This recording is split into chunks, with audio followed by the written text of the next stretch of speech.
দর্শক, শুরুতেই আপনাদেরকে সবাইকে আন্তর্জাতিক নারী দিবসের শুভেচ্ছা। আমন্ত্রণ জানাচ্ছি প্রথম আলোর আজকের বার্তা কক্ষে। আপনারা জানেন যে এরই মধ্যে বলা হচ্ছে যে গণ অভ্যুত্থানের পরেও দেশের নারী বৈষম্য এবং রাজনৈতিক অংশগ্রহণ নিশ্চিত করা সম্ভব হয়নি, অন্তত প্রত্যাশা অনুযায়ী। নারী বিষয়ক সংস্কার কমিশনের সুপারিশগুলোও এখন পর্যন্ত আলোর মুখ দেখেনি। কেন এমন হচ্ছে? কেনই বা নারীর মর্যাদা প্রতিষ্ঠা করা সম্ভব হচ্ছে না, এবং সেটি আসলে কবে সম্ভব, বাধা কি কি, এই বিষয়গুলোই আমাদের আজকের আলোচনার বিষয়। আমরা শিরোনাম নির্ধারণ করেছি নারীর মর্যাদা কবে প্রতিষ্ঠিত হবে। আলোচনার জন্য আমন্ত্রণ জানিয়েছি ঢাকা বিশ্ববিদ্যালয়ের নৃবিজ্ঞান বিভাগের সহযোগী অধ্যাপক ডক্টর রাশেদা রৌনক খানকে। আর তার সঙ্গে আমি থাকছি স্টুডিওতে আপনাদের সাথে, শামসুজ্জোহা।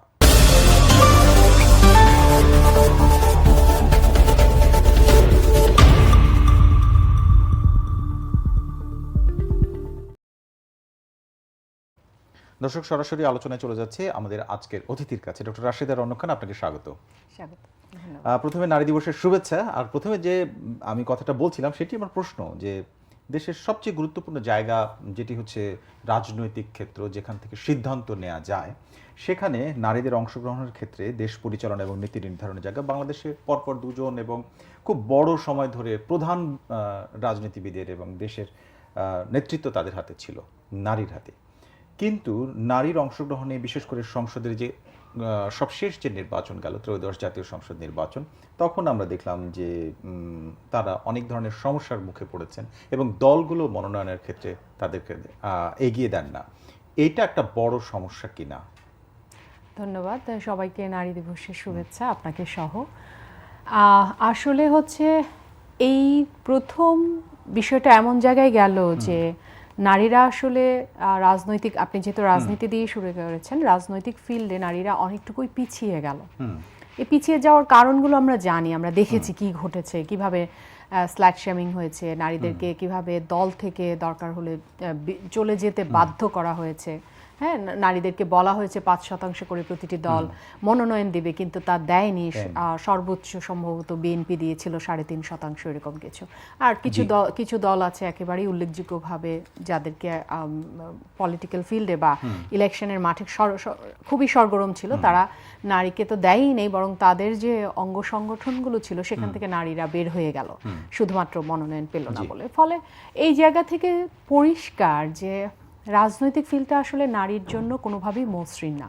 তো এই মসৃণ কি আগেও ছিল? না, আগেও ছিল না, কিন্তু আগে অন্তত অতটুকু স্পেস ছিল যে নারীরা অংশগ্রহণ করতে পারে।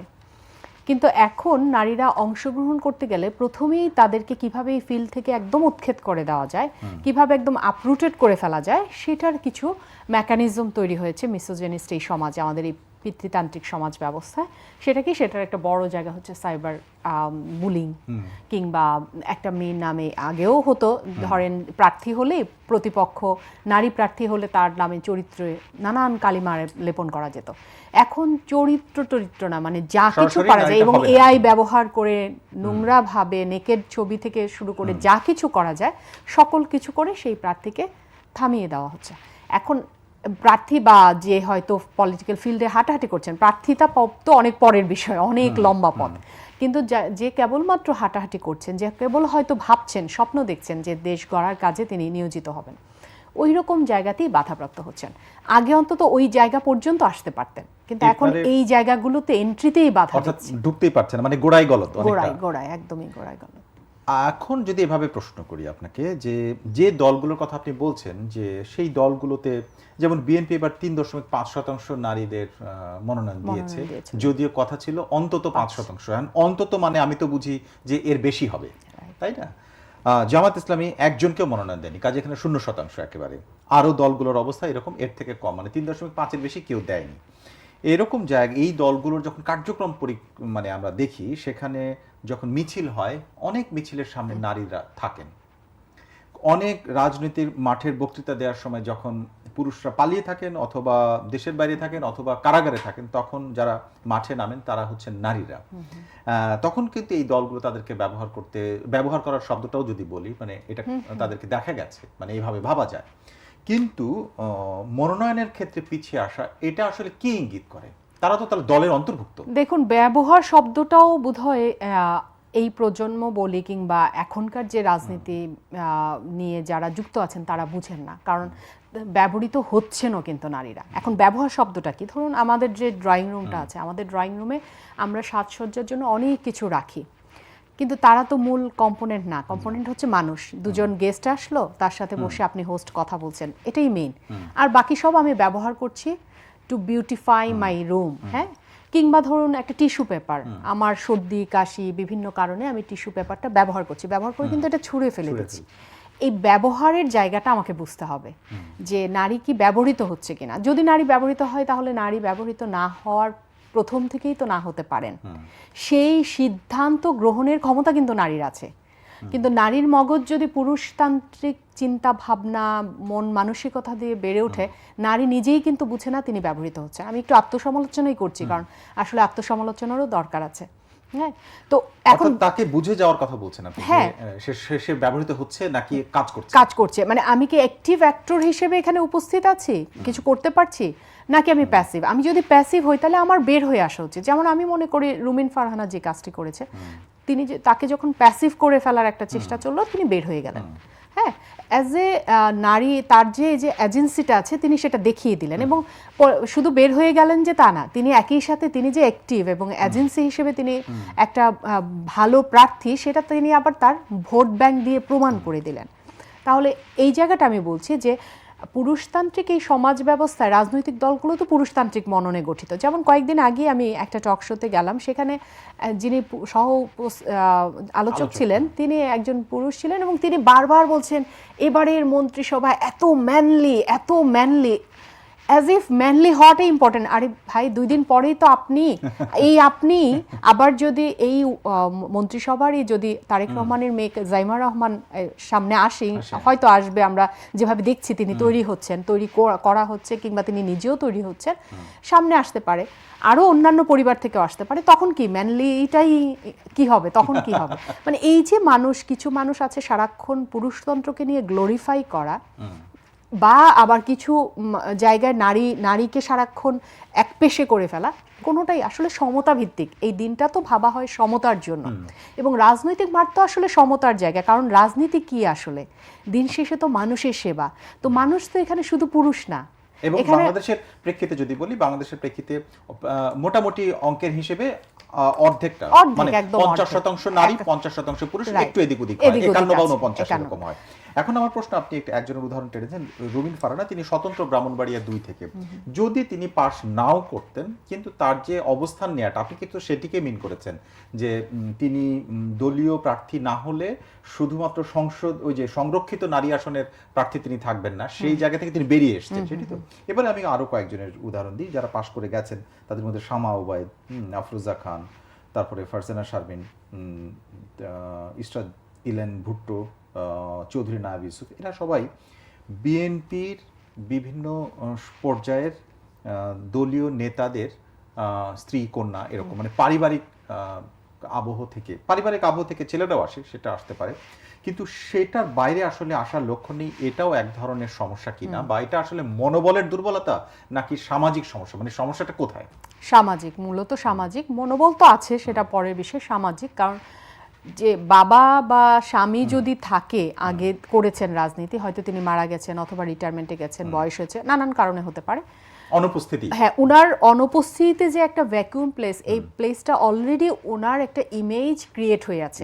সেখানে তার সন্তান গেলে, যেটাকে বলা হচ্ছিল যে পরিবারতন্ত্র কেন আসবে, সেখানে তার সন্তান গেলে ওই ভ্যাকুয়াম প্লেসটা হাফের উপরে এমনিতেই ভরে যাচ্ছে, আর বাকিটুকু তার করতে হচ্ছে। একদম যে করতে হয় না তা কিন্তু, তাকে কিছু না কিছু প্রুফ করতে হয়, ওই জায়গাটা আছে। কিন্তু এখন সমস্যা হচ্ছে, তাহলে কি এটাই চলবে? পরিবারতন্ত্র নিয়ে তো কথা হচ্ছিল, তাহলে নারীদেরকে আসলে কিভাবে, যেমন মতিয়া চৌধুরী, তার মতো করে তিনি তার সেই সময়ের ছাত্র রাজনীতি নিয়ে এগিয়ে আসা, অন্যান্য আরো যারা ছিলেন তার সমসাময়িক বা তার পরবর্তীতে সবাই কিন্তু পারিবারিক একটা মর্যাদার মধ্য দিয়ে এসেছেন। এই ধরনের হতে হলে আবার যেই ধরনের ওই যে অগ্নিকন্যা বা যেই ধরনের এক ধরনের মেন্টাল স্টেবিলিটি লাগে, আপনি যে মনোবলের কথা বলছেন, ওই মনোবলটা এই সমাজই ভেঙে দেয়। এই জন্য আমি বলেছি সামাজিক প্রথমত, কারণ এই সমাজ আপনাকে পদে পদে একজন নারীকে, যদি তার ওই বাকি দিকগুলো না থাকে, অর্থাৎ পরিবারের ইমেজটা না থাকে, প্রথমত কর্মী তো পাবে না। তিনি কর্মী বাহিনী ছাড়া কিভাবে কাজ করবেন? আজকে রুবিন ফারহানও কিন্তু একটা বড় কর্মী বাহিনী ছিল, অবশ্যই এটা ওনার অনেক অ্যাচিভমেন্ট, কিন্তু এটাও সত্য যে ওনার বাবাও তো একজন রাজনীতিবিদ ছিলেন। এটা ধরে রাখতে পারাটাও একটা যোগ্যতা, অনেক বড় এবং যোগ্যতা। যখন দল থেকে বেরিয়ে যান, হ্যাঁ, এটা অবশ্যই দলের পরিচিতি এবং বিএনপির মতো এত বড় একটা দলের পরিচিতি, সেটা তো একটা বিষয়। কিন্তু এই যে আপনি বলছিলেন অর্গানিক বা একেবারেই তৃণমূল থেকে বা একদমই নিজস্ব পরিচিতি, যেমন আমরা মনীষার কথা বলতে পারি, তিনি একদমই নিজস্ব পরিচয়ে তার জায়গা থেকে তিনি যতটুকু ভোট পেয়েছেন, ওটা কিন্তু একদম সলিড ভোট যতটুকু পেয়েছেন।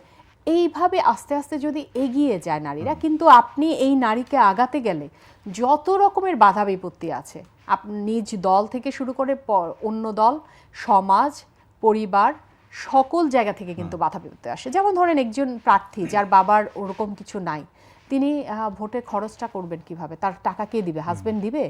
হাজবেন্ড তো দিবে না। বাবা দিবে? বাবা দিবে না। ভাই দিবে না। তখন তিনি খরচটা করবেন কোত্থেকে? হ্যাঁ, এই যে প্রতি পদে পদে জায়গাগুলো। তারপরে ধরেন পারিবারিক মতাদর্শেরও ব্যাপার আছে।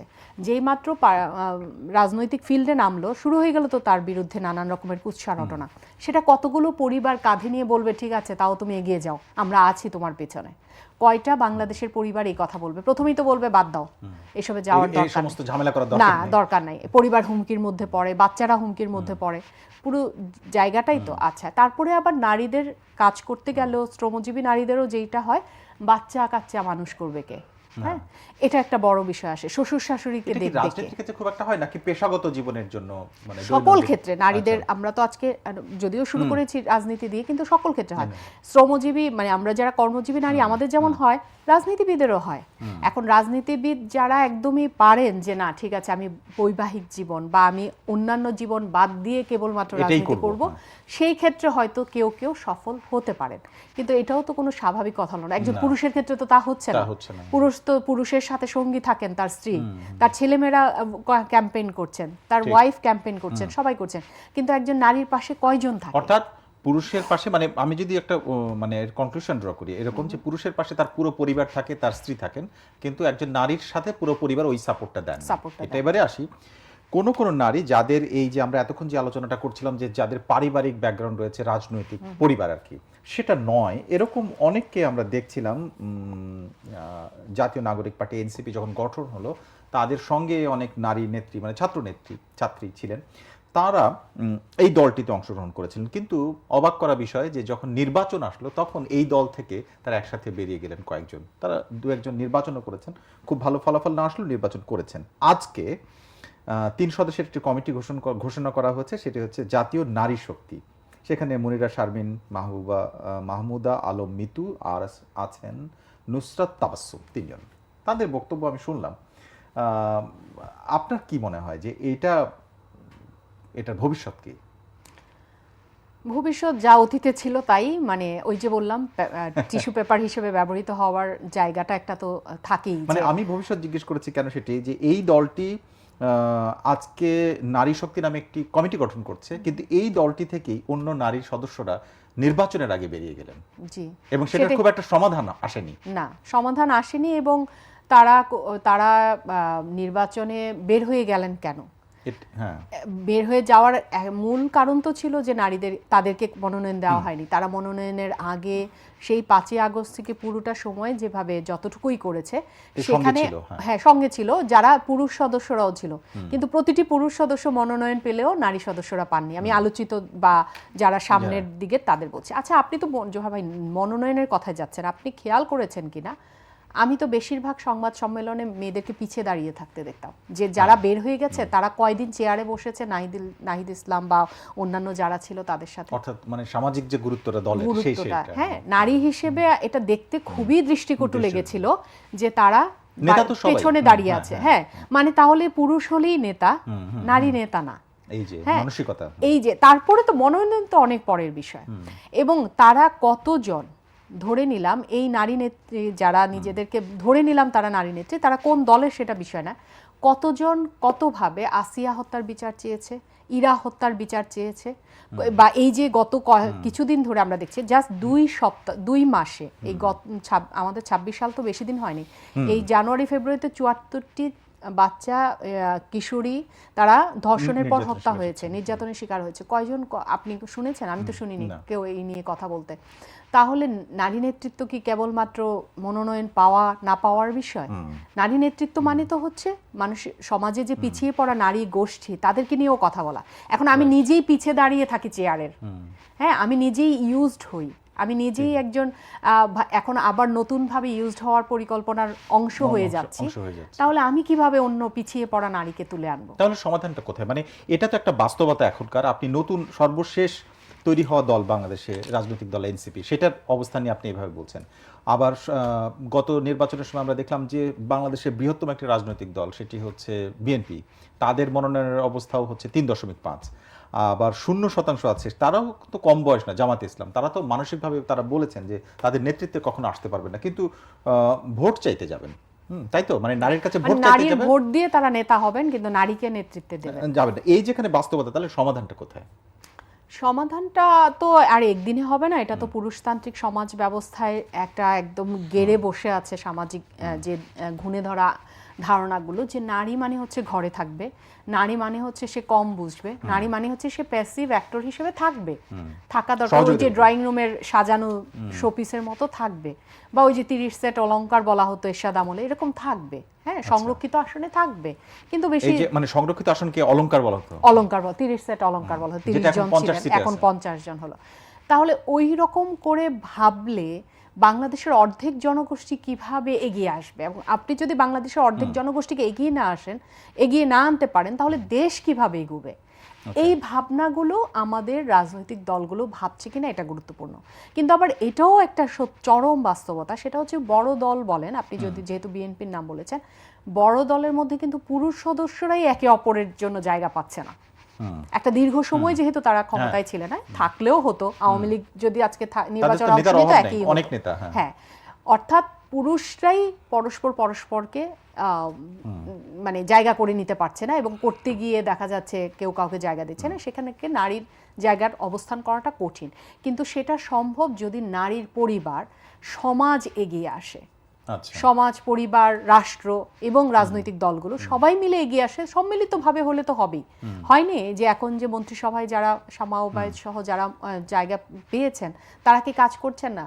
দেখা যাবে তারা কোনোভাবেই পুরুষের চেয়ে কম নয়, বরং অনেক ক্ষেত্রে পুরুষের চেয়ে অনেক গুছিয়ে কাজ করতে পারবেন।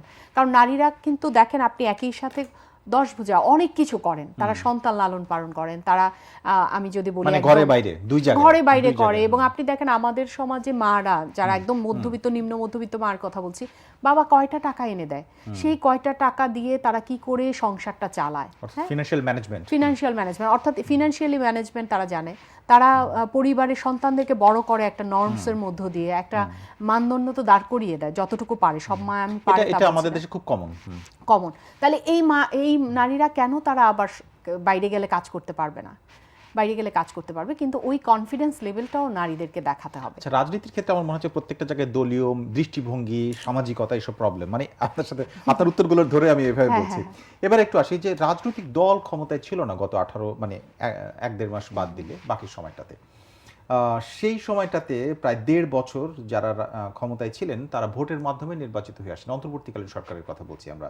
সেই সময় বাংলাদেশের রাজনৈতিক বাস্তবতা আমরা কি দেখলাম, যে নারী সংস্কার কমিটি গঠন করা হলো, সেটা রিপোর্ট জমা দেওয়া হলো, একটিও আপনি বাস্তবায়ন হতে দেখেছেন কিনা? এবং সেই কমিটির মধ্যে সবাই নারীরা ছিলেন, এবং এই যে পরিষদ মানে অন্তর্বর্তীকালীন সরকারের যারা উপদেষ্টা ছিলেন তাদের মধ্যে বেশ কয়েকজন ছিলেন নারী, এবং তারা প্রভাবশালীও ছিলেন। তারপরে কেন হলো না, আপনার কি মনে হয়? একটা বাস্তবতা তো হচ্ছে যে ধরেন সংস্কার কমিটি লিখিত কমিশন যেটা লিখিতভাবে ডকুমেন্টস নিয়ে এগিয়েছেন, কিন্তু বাস্তবে ওগুলো কতটুকু আসলে সমাধান করা সম্ভব সেটার দিকে তারা আগাননি। যেমন একটা উদাহরণ দেই, নারী পুরুষের সম্পত্তির উত্তরাধিকারের জায়গাটায় সম অধিকারের কথা বলা হয়েছে। এখন সম অধিকারের জন্য তারা কি জামাতের সাথে বসেছিলেন? তারা কি অন্যান্য ইসলামিক দলগুলোর সাথে বসেছিলেন? দিনের পর দিন এটা নিয়ে কথা বলেছেন, বার্গেন করেছেন যে কিভাবে এই সম অধিকারটা আমরা করতে পারি, তারপরে তো আমি এখানে বসাবো। কিন্তু আমি লিখে দিলাম, যেহেতু আমার লেখার ক্ষমতা আছে বা আমি একটা কমিশন গঠন করেছি, আমি করে দিলাম, কিন্তু বাস্তবায়ন যারা করবে, কারণ সবাই তো স্টেক হোল্ডার এখানে, তাদের সাথে আসলে মানে ইয়েটা হয় না। এক্স্যাক্টলি এই জায়গাগুলোতে আমার মনে হয় যে বার্গেনিং ক্যাপাসিটিটা বা বার্গেন করার স্পেসটাতে তারা খুব বেশি হাত দেন। এটা একটা বড় কারণ। এরকম আরো পয়েন্ট বলা যাবে, এরকম একটা বড় কারণ। আরেকটা হচ্ছে যে কমিশন গঠন করলেই তো হলো না, কমিশনটাকে আবার সামাজিক বাস্তবতাগুলোকে মাথায় নিতে হবে। কি কি সামাজিক বাস্তবতায় কোন কোন জায়গাগুলো করা যাবে, এটা খুব গুরুত্বপূর্ণ। কমিশনে কারা ছিলেন বলেন তো? কমিশনের এলিট ক্লাস ছিলেন। কোনো গ্রামের কোনো নারীকে আপনি ধরেন, ডক্টর ইউনূস তো উনি গ্রামীণ ব্যাংকের, তো গ্রামীণ ব্যাংকের কোনো নারী কি এসেছিল এই কমিশনে? না। তো আমি ওই নারীর ভয়েসটা আমি এখানে কিভাবে রাখবো? ওই নারীর বাস্তবতা এই কমিশনের রিপোর্টে কিভাবে আসবে? একজন গ্রামীণ নারী, একজন নিপীড়িত নারী, যাকে একেবারে সাধারণ, হ্যাঁ, যাকে তার স্বামী 3 বেলা পিটায়, যার গরম ভাত না পেলে তাকে মাইট দিয়ে বের করে দেয়, কিংবা যৌতুকের জন্য শাশুড়ি বা শ্বশুর বা স্বামী তাকে পেটায় বা গায়ে আগুন লাগিয়ে দেয়, এই ঘরানার মানে অর্থাৎ সকল ধরনের নারীর অংশগ্রহণ বা মানুষের অংশগ্রহণ কি ছিল কমিশনে? কিন্তু এখানে তো এভাবে বলা যায়, যারা এই ধরনের সমস্যার মুখোমুখি আছেন এবং এলিট ক্লাস নয়, মানে ওই রকম ক্লাসের যারা লেখাপড়াও হয়তো খুব একটা পাননি, সুযোগ হয়নি, তারা আসলে এই বার্গেনটা করতে পারবেন কিনা?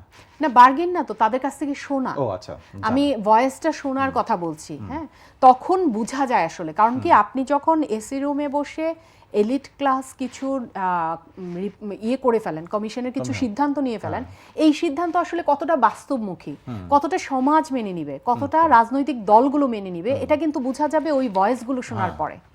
ওই ভয়েসগুলো কি শোনা হয়েছে কিনা। একদম, কারণ আলটিমেটলি রিপোর্টটা তো তৈরি করবেন তারাই, যারা কমিশনে আছেন, কিন্তু ওই স্টেক হোল্ডার সবাই এসেছেন কিনা, তাদের ভয়েসগুলো আসলো কিনা, এটা খুব গুরুত্বপূর্ণ। আমরা যেটা রিসার্চের ক্ষেত্রে বলি পার্টিসিপেটরি ভয়েস, মানে যারা করে তাদের ভয়েসটা আছে কিনা, সেটা খুব গুরুত্বপূর্ণ। আপনি যে সুপারিশগুলোর কথা বলছিলেন, সেটা হচ্ছে 19 এপ্রিল 2025 সালে এই রিপোর্টটা দেওয়া হয়। 433টি সুপারিশ জমা দেওয়া হয়। এখন পর্যন্ত ফলাফল হচ্ছে 433টির মধ্যে একটিরও কোনো সমাধান আসেনি, কোনো সিদ্ধান্ত গ্রহণ হয়নি। তাহলে এটা আসলে কোনো মানে মিনিং ক্যারি করে কিনা? না, মানে যে অনেক কিছুই তো ওই 1.5 বছরে করা হয়েছে, সেগুলোর অনেকগুলোই যেমন এখন আমরা দেখছি কোনো রকম মিনিং ক্যারি করে না, এটাও তাই আস্তে আস্তে সেদিকেই এগোবে যা বোঝা যাচ্ছে। এটা নিয়ে কোনো সুদূর প্রসারী পরিকল্পনা ছিল বলে মনে হয় না। ক্ষমতায় আসছে বিএনপি, ক্ষমতা ওইটারও পার্ট ছিল যদিও বিএনপি বিভিন্ন কমিশনের, যদিও ঐক্যমত্য কমিশনের মধ্যে নারী সংস্কার কমিশনটা ছিল না, মানে যে 5টি বা 6টি কমিশনকে গুরুত্ব দেওয়া হয়েছিল তার মধ্যে নারী কমিশন ছিল না। এখন আমার প্রশ্ন হচ্ছে, বিএনপি আলাদাভাবে নারী অধিকারের কথা বলে এবং বিএনপির যে 31 দফা কর্মসূচি দিয়েছে সেখানেও নারীর অবস্থার উন্নতির কথা বলেছে, এবং আজকে বিশেষ দিন 8ই মার্চ উপলক্ষে একটি ঘোষণা করা হচ্ছে, আপনি দেখেছেন সম্ভবত, যে বিএনপির পক্ষ থেকে, মানে সরকারের পক্ষ থেকে বলা হচ্ছে, শামা ওবায়দ একটি ঘোষণা করেছেন যে বাংলাদেশের স্নাতকোত্তর পর্যায়ে নারীদেরকে অবৈতনিক করা হবে।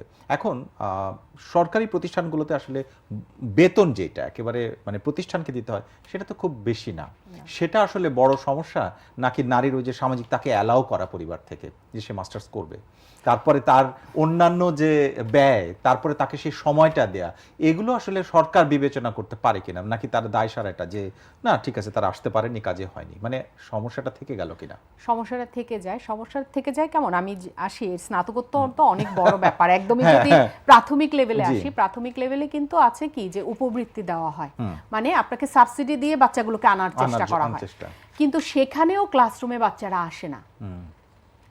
এটা আনার ব্যবস্থা কি হতে পারে সেটা নিয়ে কখনো কোনো সরকার ভাবে না। এবং 6, 7, 8, 9 এ গেলে মেয়েরা ঝরে এবং মেয়েরা যে ঝরে যাচ্ছে, তাদের যে বিবাহ কিংবা রাস্তায় ইফটিজিং, নানান জটিলতার মধ্য দিয়েই তো আসে না, বা পরিবারে আর্থিক সমস্যা, এই জায়গাগুলো নিয়ে বিহাইন্ড দ্য যে রিজন, এগুলো নিয়ে কাজ হচ্ছে না, এগুলো নিয়ে কনসেন্ট্রেট করা দরকার, যে কি কি কারণে আসলে স্নাতকোত্তর পর্যায় পর্যন্ত মেয়েরা আসতে পারছে না। আচ্ছা, মেয়েটা আসার পরে ধরলাম সরকারের এই প্রণোদনা দিয়ে বা মওকুফ করে দেওয়ার কারণে পড়ার পরে মেয়েটার কি হবে? সে কি একটা রিসোর্স পারসন হচ্ছে সমাজের জন্য? এইটাও কিন্তু সরকারের ভাবনার বিষয়। হ্যাঁ, এখন স্নাতক পড়ার পরে এখন সরকারকে তো মানে চারদিক থেকে ভাবতে হবে। বা আমার কথা হচ্ছে যে আমি শুধু পড়িয়ে দিলাম তাতে তো কিছু হবে না, আমাকে তো সাথে সাথে আবার তার কর্মসংস্থান হচ্ছে কিনা, তিনি আলটিমেটলি দিন শেষে একটা রিসোর্স পারসন হিসেবে তৈরি হচ্ছে কিনা, যেরকমই হোক যার যার লেভেল অনুযায়ী, সেই পুরো সুদূর প্রসারী পরিকল্পনা নিয়ে এগাতে হবে। জাস্ট পলিটিক্যাল ডিসকোর্স বা পলিটিক্যাল একটা যেহেতু হয়তো ম্যান্ডেটে ছিল সেই জায়গা থেকে একটু এই লোক দেখানো করলে হবে কি নারীরা আর এগুতে পারবে না। নারীদের এগোনোর জন্য স্টেপ বাই স্টেপ যা যা করলে ফিউচারলে আলটিমেটলি নারীর উন্নয়ন ঘটবে, নারীর স্বাধীনতা আসবে, সেই জায়গাগুলো সবগুলো নিয়েই প্যাকেজ আকারে এগোতে হবে। আরেকটা হচ্ছে ঘোষণা দিলাম কিন্তু মনিটরিং নাই ফিল্ড লেভেলে মনিটরিংটা খুব গুরুত্বপূর্ণ। স্কুলগুলো কলেজগুলোতে মেয়েরা কেন আসছে না, কিভাবে তাদেরকে আনা যায়। এখন স্কুলের শিক্ষকই যদি নিপীড়ক হয়, মাদ্রাসার শিক্ষকই যদি পুড়ে ফেলে হ্যাঁ ছাত্রীকে তার বিকৃত মন মানসিকতার কারণে, সেই ছাত্রী আপনি বলতে পারেন যে এটা তো একটা ঘটনা না, একটা ঘটনার জন্য 1 লাখ শিশু আর মনে করতে পারে তারা স্কুলে যাওয়ার দরকার নেই, মাদ্রাসায় যাওয়ার দরকার নেই। অর্থাৎ এটা প্রভাব অনেক বেশি, অনেক বড় প্রভাব। এইগুলো কি একেবারে চাক্ষুষ দেখার মতো কোনো বিচার হচ্ছে? এগুলো তো বিচার হচ্ছে না, হয়তো বা কিছু কিছু হচ্ছে, একদম হচ্ছে না বলা যাবে না, কিন্তু বিচারগুলো যেন জনসম্মুখে আসে, মানুষ যেন ভয় পায়।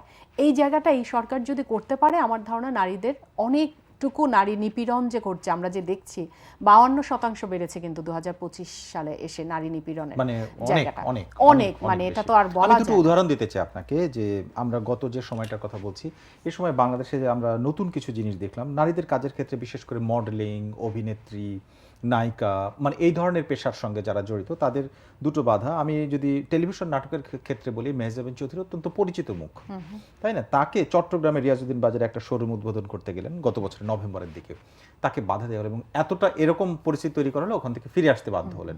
আর যদি সিনেমার নায়িকার মধ্যে বলি, পরিমণি একেবারে প্রথম সারির পরিচিত মুখ, তাকেও টাঙ্গাইলের একটা বাধা জায়গায় শোরুম উদ্বোধন করতে যে বাধা মুখে এমন অবস্থা হলো যে উনি ওখান থেকে ফেরত আসলেন।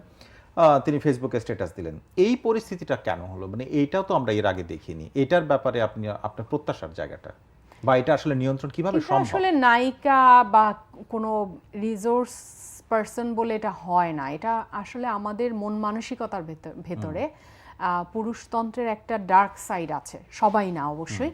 একটা বড় ডার্ক সাইড হচ্ছে নারী, সে যত বড়ই যা হোক, মার্গারেট থেচার হোক আর যেই হোক, ইট ডাজন্ট ম্যাটার, একটা মাংসপিণ্ড। তাকে যে কোনোভাবে অপমান করা যায়, তাকে যে কোনোভাবে নিপীড়ন করা যায়, তাকে যে কোনোভাবে মানে ইনসাল্ট করার কোনো সমস্যা নাই। সে কি পরিমণি না, সে কে জজ ব্যারিস্টার, ইট ডাজন্ট ম্যাটার। এই জায়গাটাতে কাজ করতে হবে। হ্যাঁ, এখন এই জায়গাটা কাজ করবে কিভাবে? এই জায়গাটা কাজ করতে হলে ওই যে বললাম এক্সাম্পলারি সিচুয়েশন তৈরি করতে হবে। নেগেটিভ যেগুলো কাজগুলো হচ্ছে মার্ডার বা বিভিন্ন ধরনের ধর্ষণ, এগুলোর যেমন পানিশমেন্টগুলো দেখাতে হবে, ঠিক একইভাবে রাষ্ট্রীয়ভাবে নারীর মর্যাদা যেন 8ই মার্চ কেন্দ্রিক কিংবা শুধুমাত্র রোকেয়া পদক দিবসে না হয়। হ্যাঁ, মানে প্রতি পদে পদে নারীকে কিভাবে, নারী যারা ভ্যালুড নারী তাদেরকে কিভাবে সামনে নিয়ে আসা যায়, সে তিনি একজন যে কোনো লেভেলেরই হতে পারে। এবং ঘরের মধ্যেও বাবা মার সম্পর্কের মধ্যেও মাকে শ্রদ্ধা করার মধ্য দিয়ে কিন্তু আপনার বাচ্চা শিখবে যে কিভাবে নারীকে শ্রদ্ধা করতে হয়, নারীকে সম্মান দেখাতে হয়। আমি সার্বিকভাবেই আসলে নারী সম্মানটা বাড়ালেই কেবল এটা সম্ভব। আমরা আলোচনা শেষের দিকে, তারপরে সংক্ষেপে হলো আমি আরেকটা প্রসঙ্গ আনতে চাই, সেটা হচ্ছে চাকরি করা। এটা আমরা এখন দেখছি প্রায় সব পেশাতেই নারীদের অংশগ্রহণ মোটামুটি বাড়ছে বা আছে। শিক্ষকতা, ড্রাইভিং, বিমান চালানো সব কিছুতেই আছে, কিন্তু বিশেষ ক্ষেত্রেও যেমন নারী ফুটবল খেলোয়াড়, নারী ক্রিকেটার, এই সমস্ত ক্ষেত্রে আমরা সংখ্যায় কম হলেও দেখছি এবং তাদের সাকসেস রেটও ভালো, তারা কিন্তু সফল হচ্ছেন। এখন তাদের ক্ষেত্রে আপনি মনে থাকার কথা যে বাসে করে যাওয়ার সময় তাদের হ্যারাস করা, তারপরে তাদের ক্ষেত্রে সাংগঠনিকভাবে রাষ্ট্রীয় দিক থেকেও তাদের ব্যয়ের ক্ষেত্রে, তাদের খাবারের ক্ষেত্রে, তাদের পোশাকের ক্ষেত্রে যথেষ্ট গুরুত্ব না দেয়া, এটা সমস্যা কেন? এটা তো অভাবের বিষয় না। এই প্রতিষ্ঠানগুলোতে দৃষ্টিভঙ্গির সমস্যা। আপনি দেখেন গত সরকার, যে দেশ গরিব টাকা নাই তা তো না, না আপনি দেখেন গত সরকার আমলে মাশরাফি, সাকিবদের যে ক্রিকেট টিমটা ছিল, তাদেরকে কিভাবে সম্মান দেওয়া হতো আর পাশাপাশি নারীদের কেমন দেওয়া হতো। আবার এখনো তাই হচ্ছে। এই আপনি এটাও দেখেন যে নারীরা যে উঠে আসবে, নানানভাবে সেক্সুয়াল হ্যারাসমেন্টের শিকার হচ্ছে তাদের কোচ দ্বারা, তারা বিভিন্নভাবে, এবং রাষ্ট্রীয়ভাবে আপনি যেটা বলছেন একদম স্পষ্ট করে আলাদাভাবে সম্মানের জায়গাটা ইচ্ছে করে খাটো করা হয়। এতে কিন্তু কোনো এমন না যে ওদের জন্য অনেক টাকা লাগছে। ইচ্ছে করে কিভাবে বলবেন? এই দলগুলো যখন ম্যান্ডেট নিয়ে কথা বলছে তখন তারা কিন্তু নারী সমমর্যাদার কথা এবং নারীর অধিকার রক্ষার কথা বলছে। এবং বিএনপিও বলেছে, অবশ্যই বলেছে এবং তাদের ম্যান্ডেটের মধ্যেও আছে, কিন্তু কার্যক্রমের সময় এটা তো আসলে যখন যার দায়িত্ব, এমন না যে একজন সবগুলো জিনিস দেখছে, তো ওই যে দেখছে যেমন, হ্যাঁ সেটা একটা বড় বিষয়। কারণ এর আগে যে সরকারের ব্যবস্থায় ছিল, নারীরা কিন্তু নানানভাবে, খেলোয়াড়রাও অনেক প্রায়োরিটি পেয়েছে অনেক জায়গায়, কিন্তু ওখানে যিনি কার্যক্রমের দায়িত্বে আছেন তারা হয়তো বা নারীকে সেভাবে দেখেন না, তারা নিজের ঘরের নারীকেও সম্মান দিতে জানেন না, ফলে নারী খেলোয়াড়দেরকেও সম্মান দিতে জানেন না। আমরা একেবারে শেষ প্রান্তে, আমি শেষে এভাবে বলতে চাই, যে কয়জনই নারী প্রার্থী জয়লাভ করে আসছেন, যেহেতু আমি আবার রাজনীতি থেকে শুরু করেছিলাম সেখানে এসে শেষ করতে চাই, যে নারীরা সিদ্ধান্ত গ্রহণের জায়গায় যতটা শক্ত সমর্থ থাকবেন, যত বলিষ্ঠ কণ্ঠ থাকবেন, তত বেশি এগিয়ে যাবে। এটা যদি মনে করে নিই, তাহলে নারী প্রার্থী বিজয়ী যারা হয়েছেন এবারে, আফরোজা খান, শামা ওবায়েদ, তিনি প্রতিমন্ত্রী হয়েছেন, ফারজানা শারমিনও প্রতিমন্ত্রী দায়িত্ব পেয়েছেন, এইরকম যারা, মানে রুবিন ফারহানার কথা আপনি বলেছেন, আরো অনেকে 5-6 জন মতো, তাদের কাছ থেকে আজকের দিনে, মানে আগামী সময়ের জন্য আপনার একটা প্রত্যাশার কথা জানতে চাই এবং কি দেখতে চান। আমার মনে হয় আমার প্রত্যাশার জায়গা থাকবে যে তারা এমন কিছু করবে, তারা নিজেদের মন্ত্রণালয়ে তো করবেই বটে, সেসব মন্ত্রণালয়ে নারীদের কর্মসংস্থানের ব্যবস্থা করবে নারীদের জন্য। এখন বলতে পারেন যে পুরুষরা কি কেবল পুরুষদের দেন না, বিষয়টা তা না, নারীরা পিছিয়ে পড়া একটা জনগোষ্ঠী, অতএব বিশেষ করে এটা তো ঢাকার নারীর বিষয় না, এটা হচ্ছে একেবারে বান্দরবনে যে বাচ্চাটা হয়তো কোনো অনেক কষ্ট করে হয়তো একটা পাবলিক বিশ্ববিদ্যালয়ে পড়েছে, তার যেন একটা কর্মসংস্থান হয়। কুড়িগ্রামের একটা মেয়ে অনেক যৌতুক টৌতুক অনেক ঝামেলার মধ্য দিয়ে স্বামীর বাড়ি থেকে পালিয়ে এসে পড়ালেখা করেছে, তার জন্য একটা, অর্থাৎ মন্ত্রণালয়ের দায়িত্ব তো আছে, তারপরেও নারী হিসেবে যেন একটা দায়িত্ব নেয় যে নারীদেরকে কিভাবে এগিয়ে নেওয়া যায়। এই 7-8 জন যদি তাদের যার যার জায়গা থেকে তাদের মন্ত্রণালয়ে কাজ করেন, অনেকটুকু এগিয়ে আসা যাবে। তার মধ্যে দিয়ে অনেক বড় পরিবর্তন হয়ে যাবে তা না, কিন্তু কিছুটা তো এগোবে, যে এক্সাম্পল সেট হবে। এখন আমাদের কাজ হচ্ছে এক্সাম্পল সেট করা, সেটা করতে পারলেই কিছুটা আমাদের আগাবে, এবং আমার কাছে এতটুকুই প্রত্যাশা। অনেক ধন্যবাদ আজকে আমাদেরকে সময় দেওয়ার জন্য। ধন্যবাদ। দর্শক, আমাদের সঙ্গে ছিলেন ডক্টর রাশেদা রৌনক খান। তার কাছ থেকে আমরা আলোচনা করেছি আজকে বিশ্ব আন্তর্জাতিক নারী দিবস বলেই নয়, আমাদের রাজনৈতিক বাস্তবতা, বিশেষ করে রাজনীতিতে অংশগ্রহণ এবং অন্যান্য ক্ষেত্রেও নারীর মর্যাদা প্রতিষ্ঠা আসলে কিভাবে সম্ভব সেটি আমরা আলোচনার চেষ্টা করেছি। আবারও সবাইকে আন্তর্জাতিক নারী দিবসের শুভেচ্ছা জানিয়ে শেষ করছি আজকের বার্তাকক্ষ। এই অনুষ্ঠান বার্তাকক্ষ আপনারা দেখুন প্রতি রবি থেকে বৃহস্পতিবার পর্যন্ত এই একই সময়ে প্রথমআলো.com, প্রথম আলোর ইউটিউব, ফেসবুক সহ সোশ্যাল মিডিয়ার সবগুলো প্ল্যাটফর্মে। আজকে যারা সঙ্গে ছিলেন সবাইকে ধন্যবাদ।